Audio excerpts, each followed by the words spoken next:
Thank you, Shalini. Thank you, everyone, for attending today's webinar. So I'm going to do a PowerPoint presentation first, then followed by the live demo of the software, some real results. So copy number from NGS is a relatively new concept. As you may be aware, microarray is still the most popular technology for DNA copy number analysis, but recently you see a lot of people trying to get copy number from NGS data, because a lot of people running NGS initially for somatic mutations, sequence variants, and they finished that study, they got the BAM files still, so they try to get a copy number out of it. They just need that tool to get this done. So there are actually a few software tools out there for this purpose, such as Conifer or XHMM. So those software has some issues for a lot of people. So for bioinformatics people, it's not a problem at all, but it is 9 commands and usually run in Linux and Unix system. A lot of scientists and researchers, they just don't have that skill to handle those kind of tools. And also, besides that, each tool deals with a certain situation. Some handles whole exome sequencing, some handles whole genome, and some can only focus on cancer samples, not constitutional samples, so all kinds of issues. So we need a solution for copy number from all 3 NGS platforms, and also providing a graphical interface directly for researchers who don't know how to do 9 commands. So Nexus Copy Number is a tool actually for software solution for copy number analysis since 2007.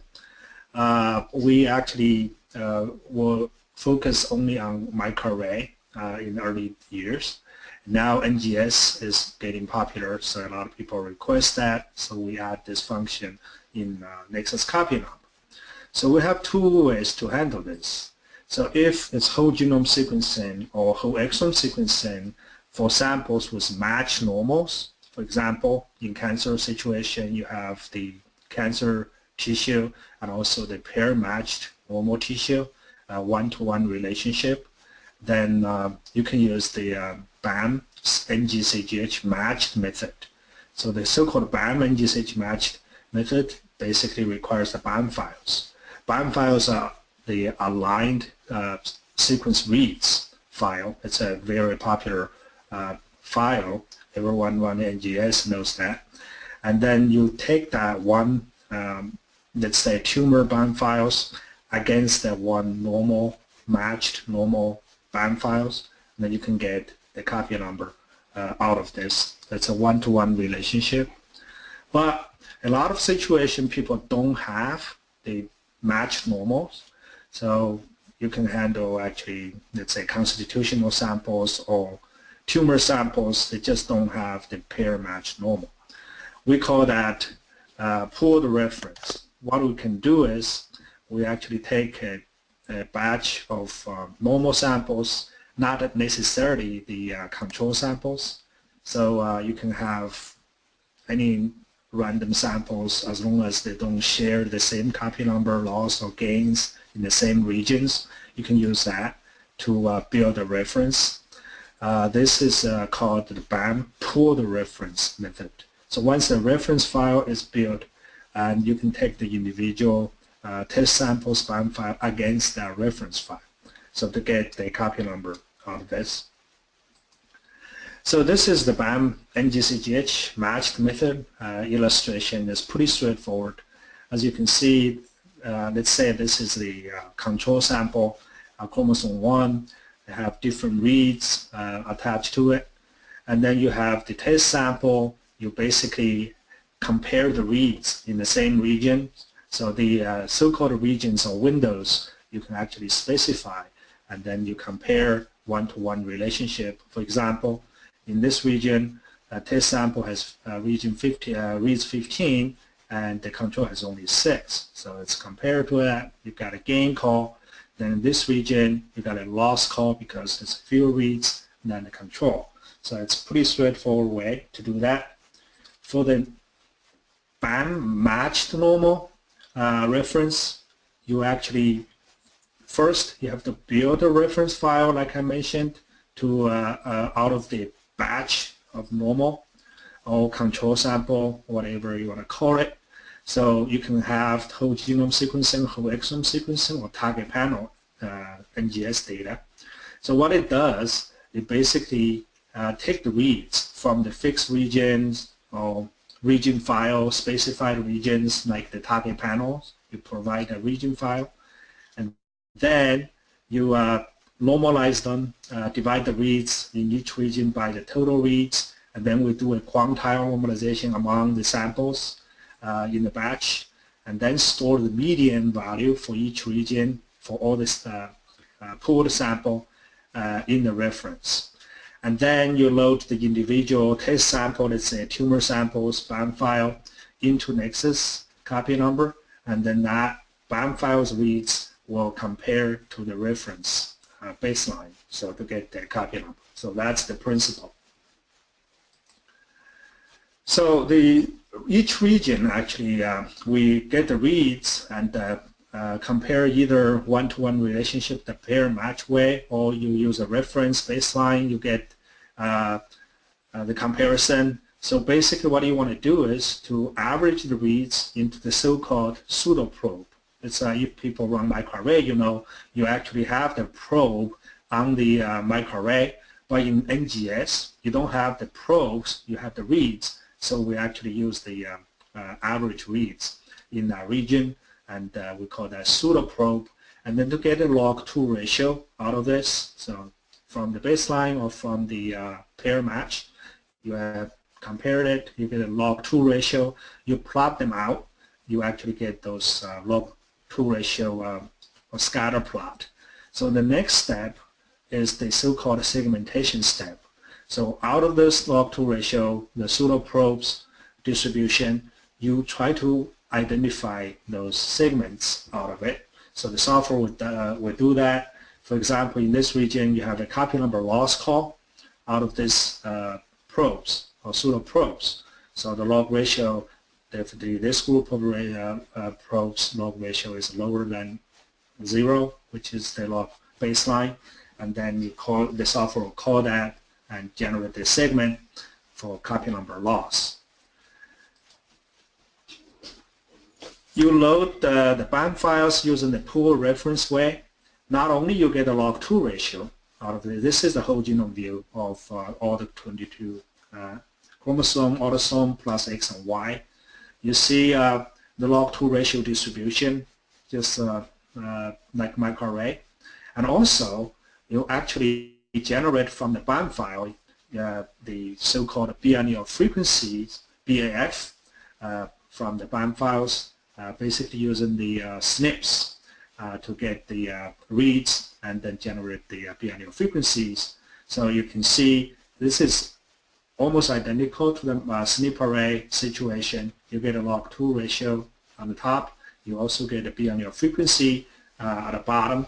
So this is extremely useful, especially in cancer sample situation, because you want to make sure the deploy regions is really falls onto the log ratio 0 baseline.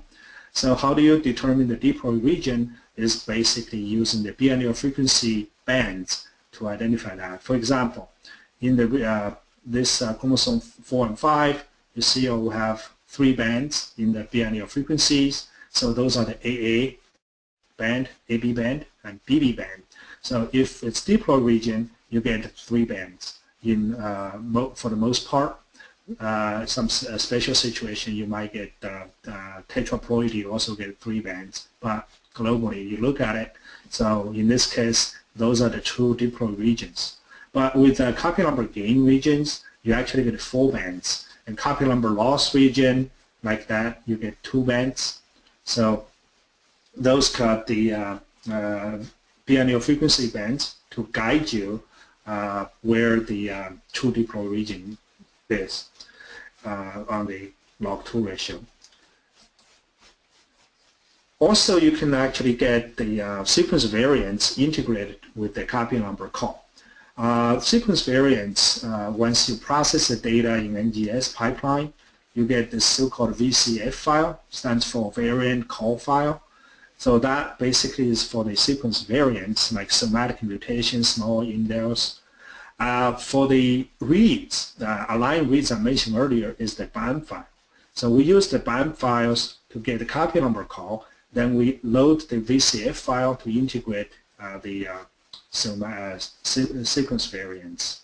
So you can see here the blue colors are the copy number gain, the red color is copy number loss, but those other symbols are the sequence variants. I'm going to show you live when I get to the, right here, live demonstration. So let me get out of the PowerPoint, show you the software. So you can see here, let me get to the data set first. This is the data set from the TCGA coAD colon adenocarcinoma samples.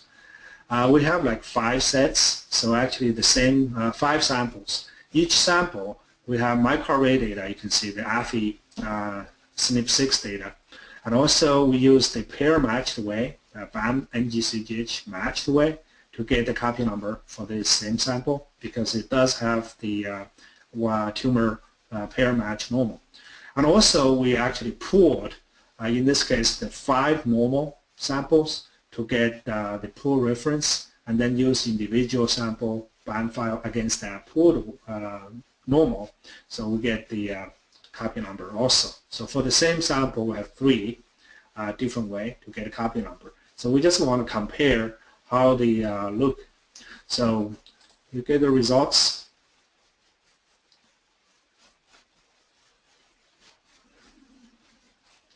To give you an overview, what you see here is the so-called genome view. So we have individual samples down here, and the copy number calls, blue color is gain, red color is loss, so across the all the chromosomes. And then the first 3 samples, actually from the same sample as I mentioned, microarray, match normal, and pooled away. These are the second sample, and so on and so forth. As you can see, they're almost identical. So you have copy number gain, copy number loss here, and all there. So it's actually similar results you get from microarray or 2 NGS methods. And let me open one of the sample here.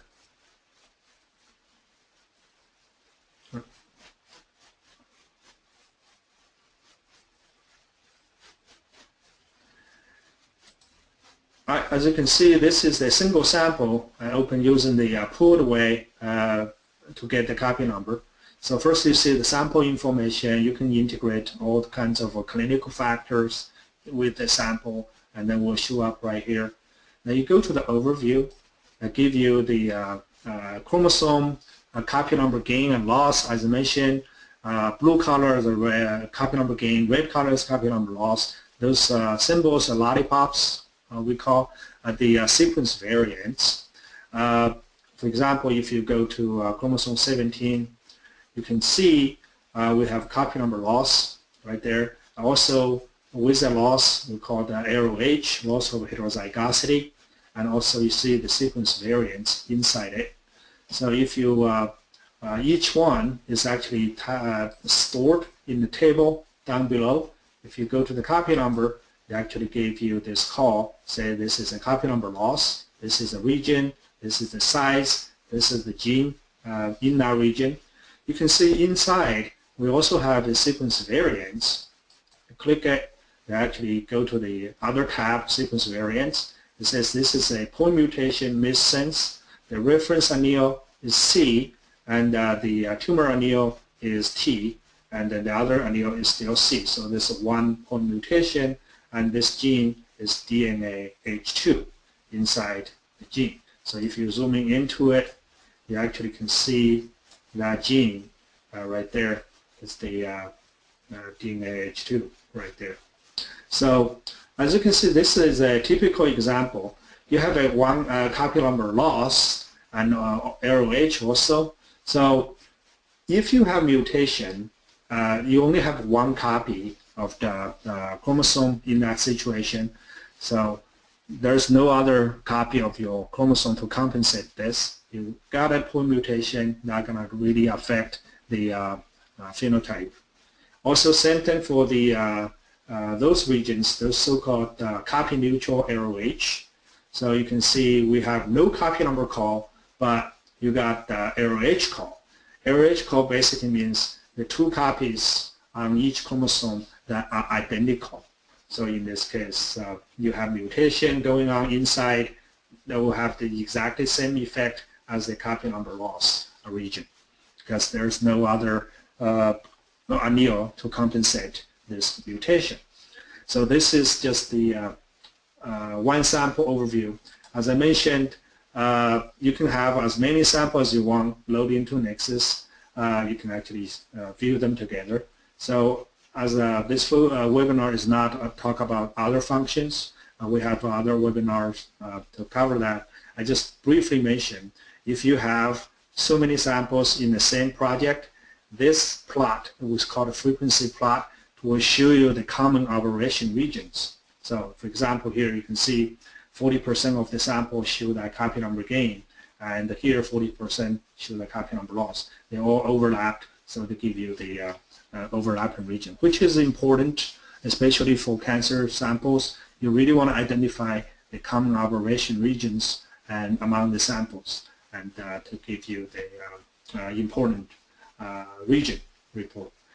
So that's one data set. I want to mention that's from the TCGA COAD whole exome sequencing compared to the microarray data. Let me open another project.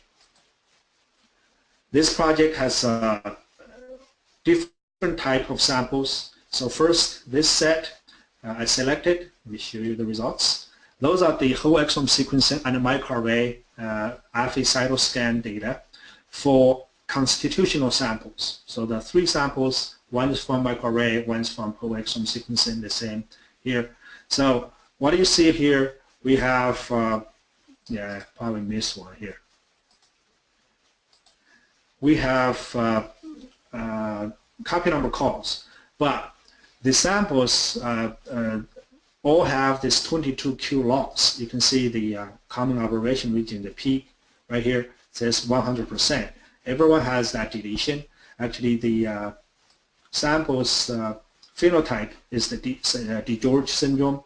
So you can see the 22q loss right here for microarray for the whole exome sequencing data. Same thing for this sample, for that sample. So if I open this region in a single sample view to look at the whole exome sequencing results,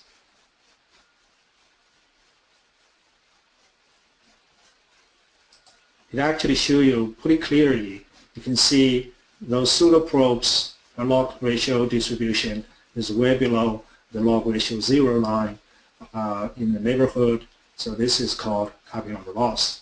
And meanwhile, you look at the DNA frequency region, it doesn't have the middle band, which is the heterozygous band. The reason for that is because you only have one copy of DNA in this region. So for the SNPs, you either have A call or B call. There's no AB call like the region right here. So everyone has two copies right here. So you got the three bands. So AA, AB, and BB. So this is the comparison between the whole exome sequencing to the microarray data. So the microarray data is from cytoscan. So this is the constitutional sample for the DeGeorge syndrome. The other data I want to show you here are the target panel data. So the two of them, tumor samples using the Ion Torrent platform. You can see here they do have some overlaps, 100% overlap for example. This means both samples show the same copy number gain or loss. But some of the only regions showing only 50%. So that means only one sample has that, the other sample doesn't have it. So let me open this first sample, which has lots of copy number changes. As you can see, same thing, you go to the overview. Now you don't get those so many big calls like the other samples show you. Here are the focus regions, so that's why they have the very small region calls. If you go to the whole genome view, you see they are pre-focused in the regions, the pseudo probes. There's not lots of gaps because those are target panels. If you go to the genome chromosome view, if you see here, we have a triangle blue color, means that's the tiny copy number gain right there. You can zoom in into it. It's actually in the NRAS gene, so it covers the exon 2, 3, 4. So in this region, so it's actually log ratio shows higher than log ratio 0. So we software call that copy number gain. That's a blue color right there. If you do a search, CDKN2A, for example, you actually see in the CDKN2A, they capture only the exon 4 region. If you're zooming in, they actually have two captures in the exon 4, so we got two pseudoprobes. So both log ratio are pretty negative, pretty low. So that's why it's called copy number loss. Let's try one more.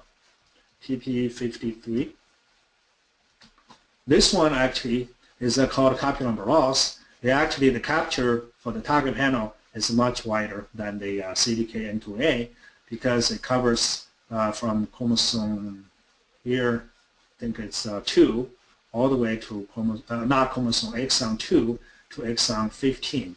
So this is a wider region, but as you can see, every single one is putting the negative log2 ratio.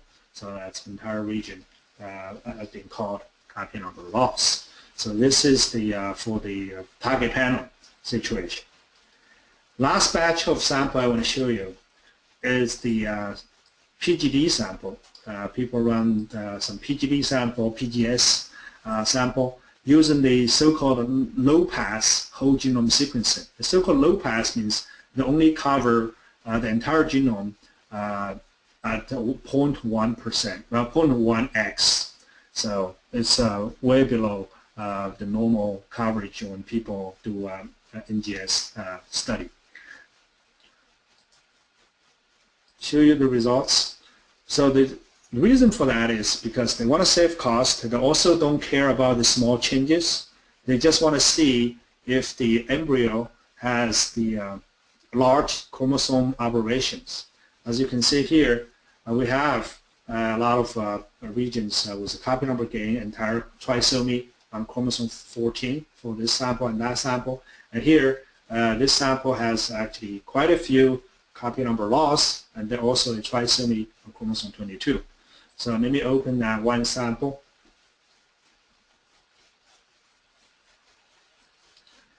To show you the actual call, first let me go to the whole genome to show you the distribution. As you can see, the PJD sample, it's actually pretty not as dense as the other whole exome or whole genome normal depths of coverage. This is a low pass, so it's but good enough for you to identify the whole genome aberration, whole chromosome aberration. For example, here you can see this is the loss, so many losses, and here you get a copy number gain on chromosome 22. So if you go to our overview, they actually give you that call in red and chromosome 22 in blue. So this is the PJD low-pass whole genome sequencing. We use the pair match way to do that. It's they actually use the common one normal as the baseline. So the one-to-one relationship, each tumor, each PJD sample against the universal normal to get that. So I have so many other things I want to talk about in the software, but that's downstream analysis, as I mentioned. So to get the copy number from NGS is basically, as I said, it's either using the NGCGH pair match way or use the pooled reference way to get the copy number call. It's pretty straightforward in the software. So before I close this out, let me show you how easy it is to load the data. So you go to the data set, you create a project, you get this data set table, you go to load data. Inside we have different type of data you can load, microarray data like AFI or Illumina, adjuvant, but if you scroll down, you see those two right here, using the BAM pooled reference or BAM NGCGH. If it's BAM NGCGH, you basically it's a one-to-one relationship. You add an experiment button, you load your BAM file, and then you go to the add control, same thing, to load your BAM file. So it's the BAM file align up one-to-one relationship. Then you get the, you click done, you process the data, so you get a copy number from that. Or you use the pool reference way. So in this case, you don't get the one-to-one relationship, you just need to choose a pooled reference. You build beforehand. For example, I use the target panel, you call that whatever you want to call that reference name, and you get the reference select. Then you just select your bunch of your BAM files against that reference file. Then you click done, that's it. That's all I want to talk about today for the this part. We have so many other functions in the software, so I really encourage you guys to check our website. We have past webinars and talk about different functions, different features. Also, on our website, you can request a free trial. If you have NGS data already, so you can request a trial. We can help you to set up, and you can actually practice. It's a pretty straightforward way to get your results. All right. Thank you very much. And Shalini? We'll now go to the audience questions. All right. So there are some questions people asking. The first one is how to access pooled reference. If I understand your question correctly, is maybe you are asking how do you build a pooled reference, then how do you access that file. All right, let me show you. Once you install Nexus, on the desktop you see Nexus 8 icon. You also have the BAM reference builder. So you open this BAM reference builder, which is a separate tool, as you can see here.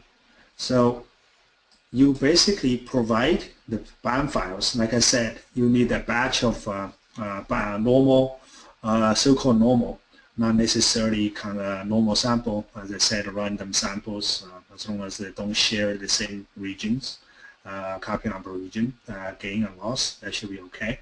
So you just select the BAM files wherever they are and load them in. Here the region file is basically for your target panel or whole exome sequencing to provide where are the regions you capture, the capture bed file you provide. So especially for target panel, you need to provide that. Otherwise, the software will definitely will not know where are the focus regions. So once you do that, you load them in, then you just simply provide reference file name. Once you click run, once it's done, this file automatically saved into a special folder inside Nexus 8. I think let me show you inside the software. There's a special folder inside Nexus 8. It's called BAM reference file folder. So you open it, it's stored right there. So this file, if you build, your colleagues want to use the same reference file for their study, you can copy this file to their Nexus BAM reference file folder. So inside the software, as I mentioned earlier, you go to the load once it's in, once you run that builder, reference builder is saved automatically into the folder. You go to the node data, pull reference will show up on this list. So you just simply choose one of them and select your individual bind files against that reference. Then you get the copy number results using the pooled reference way. So that's one question. Another question, let me see here. Is the BIM reference builder comes with, yeah, I already answered that question. Another question I have is, how much does coverage of NGS coverage affect the resolution? I actually mentioned that during the presentation. If you do like the PGS, PJD samples, they do a very low pass coverage. For example, 0.1x. So in that case, you normally get the very high copy, very big copy number segments, like the whole chromosome aberrations. So you cannot go down to a very high resolution in that case. But normally, when people do target panel, they do a very high coverage depths of coverage, like 100x. Like I mentioned, show you the example. You can actually get down to the exon level. So see the CDKN2A exon 4 has that deletion, only that one exon. So if you have enough coverage, you can get that. For the whole genome sequencing, normal whole genome sequencing or whole exome sequencing, a lot of people just run like 30x, then they get very decent resolution, similar to the microarray results. Like I mentioned, the 22Q loss in that example. How accurate are the costs? This is a good question. So actually during our beta testing, before we released this, we did a lot of comparison with the data, like microarray data, and sometimes people do the target panel with fish and actually get confirmation. So as I show you example, that 22Q loss with cytoscan microarray data, and also with the whole exome sequencing, they got pretty accurate results. So we do the comparison with microarray, very good accuracy. Does this software only cover human samples? No. Nexus actually is a very flexible software. We actually can do human, mouse, rat, come of the software. You can actually integrate with any other organisms. So we have people do yeast NGS study, also zebrafish. Some people even do cats and dogs copy number research. So this software can actually handle it. So as mentioned, it's extremely flexible. So it's not a problem for that. So it looks like that's all the questions I have. So Shani. Thank you very much. Thank you everyone for attending. Just a reminder again, once this window closes, another one will open up where you can type in any additional questions you may have, as well as provide us any feedback. And there's, I believe, one other question, a poll question in there, so that would be great if you could answer that. And if you do have more questions about the product, feel free to email us or fill out a form online to get a demo. There's also a lot of information on the website under the resources menu, under webinars. There are past webinars which talk more about the other downstream features in the product, and we also have some educational videos which talk about the more basics of copy number analysis. So feel free to browse that and watch some of those videos as well. Thank you everyone for attending, and we hope to see you at a future webinar. Bye everyone. Bye-bye.